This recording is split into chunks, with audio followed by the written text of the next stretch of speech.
আসসালামু আলাইকুম। Property brokerage শোতে আপনাদের সবাইকে স্বাগতম। আপনাদের কাছে একটা প্রশ্ন, রেন্ট নাকি বাইং এ হোম, আপনার জন্য কোনটা আসলে রাইট ডিসিশন?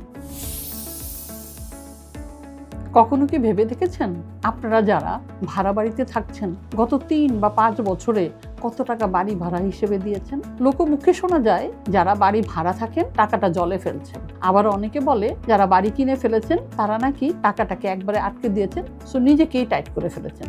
কোনটা সঠিক সিদ্ধান্ত? বাড়ি ভাড়া থাকার কিছু সুবিধা আছে, যেমন ফ্লেক্সিবিলিটি। আমার যে কোনো পছন্দসই জায়গায় আমি কিন্তু থাকতে পারছি, সাধ্যমতো ভাড়ায় আমি থাকতে পারছি, কোনো মেইনটেনেন্স খরচ আমার লাগবে না। সবচেয়ে বড় ডিসঅ্যাডভান্টেজ হচ্ছে যে আমি কোনো রেনোভেশন করব পারবো না, আমি ইন্টেরিয়র করব পারবো না, ইভেন আমি যদি আমার বাসাটার রিপেইন্টিং চাই সেটাও কিন্তু করতে পারবো না। যে রেন্টের এগ্রিমেন্টটাকে টার্মিনেট করতে চাই কিংবা বাড়াতে চাই সেটাও কিন্তু আমার ওই যিনি ওনার তার ইচ্ছা মাফিক হবে, আমার কোনো ইচ্ছাটা আসলে এখানে থাকে না। আমি যে মাসে মাসে ভাড়াটা দিচ্ছি অন্য কারো সম্পদ বাড়ছে, আমার কিন্তু কিছু হচ্ছে না। এখন জানবো বাড়ি কিনে নেওয়ার যে সুবিধা সেটা। সবচেয়ে প্রথম এবং প্রধান যে সুবিধাটা, এটা আমার একটা অ্যাসেট হচ্ছে, আমি আমার পরবর্তী প্রজন্মের জন্য একটা অ্যাসেট রেখে যেতে পারছি। রিয়েল এস্টেটে ইনভেস্টমেন্ট সবসময় হয় রিস্ক ফ্রি ইনভেস্টমেন্ট। বেশিরভাগ ক্ষেত্রেই দেখা যায় যে প্রপার্টির দাম ডে বাই ডে বাড়ে, তো যখন প্রপার্টির দাম বাড়ছে তখন এই যে ইনক্রিমেন্টাল ভ্যালুটা, এটা কিন্তু আমি আসলে এনজয় করছি। আমি আমার বাসাটাকে রেনোভেট করতে পারছি, মেনটেন করতে পারছি, ইন্টেরিয়র করতে পারছি, এটাও কিন্তু একটা বড় ধরনের সুবিধা। সে আমাকে এখন আমার জীবনের প্রয়োজনে হয়তো বা রিলোকেট হতে পারে, দেশে হতে পারে, অ্যাব্রোডে হতে পারে, আমি এটা রেন্টে দিয়ে যেতে পারি, তখন কি হবে, মাসে মাসে আমার রেন্টাল ইনকামটাও হবে।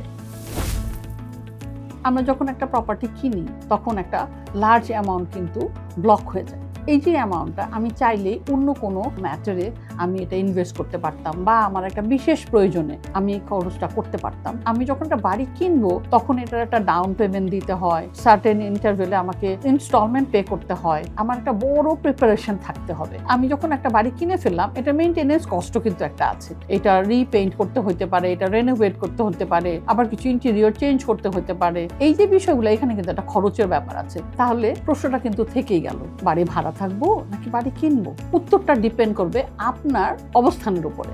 আপনি আসলে কোন স্টেজে আছেন, আপনার ক্যারিয়ারের শুরুর দিকে আছেন, নিউলি ম্যারেড, তাহলে আমরা বলবো যে আপনার জন্য বেটার হয় আপনি আসলে একটা ভাড়া বাড়িতে থাকেন, তারপরে ধীরে সুস্থে নিজেকে গুছিয়ে একটা প্রপার্টি কেনার ক্ষেত্রে যাবেন। আর আপনি যদি আপনার ক্যারিয়ারের মোটামুটি একটা ভালো পজিশনে থাকেন, আপনার বাচ্চা কাচ্চা স্কুলে মোটামুটি একটা জায়গায় পৌঁছে গেছে, যখন আপনি একটা লোকেশন ঠিক করতে পারবেন যে না আমি এই লোকেশনে থাকতে চাই, ফাইন্যান্সিয়ালিও যথেষ্ট স্টেবল, এরকম একটা সিচুয়েশনে যদি থেকে থাকেন, তাহলে আমরা বলবো আপনার জন্য আসলে বাড়িটা কিনে ফেলাই শ্রেয়। এছাড়াও আপনি কেউ কিন্তু এই বিষয়ে এক্সপার্ট না, সবসময় উচিত একজন এক্সপার্ট রিয়েল এস্টেট এজেন্টের সাথে কথা বলা, যেমন প্রপার্টি ব্রোকারেজ। প্রথমত প্রপার্টি ব্রোকারেজ আপনাকে লিস্টিং থেকে বেস্ট প্রপার্টিটা খুঁজে দিতে পারবে, হোক সেটা কেনার জন্য কিংবা বাড়ি ভাড়ার জন্য। প্রপার্টি ব্রোকারেজ আপনাকে সাপোর্ট করবে নেগোসিয়েশনের রাইট প্রাইসটা ঠিক করে দিতে। এছাড়াও এটা ভেরিফিকেশন করে দেবে, যাচাই বাছাই করবে যে এই প্রপার্টিতে কোনো ধরনের কোনো ডকুমেন্টেশন হ্যাজার্ড আছে কিনা। তাই সবাই আসলে সচেতন হই, আর প্রপার্টি ব্রোকারেজের মতন রিয়েল এস্টেট এজেন্টের উপর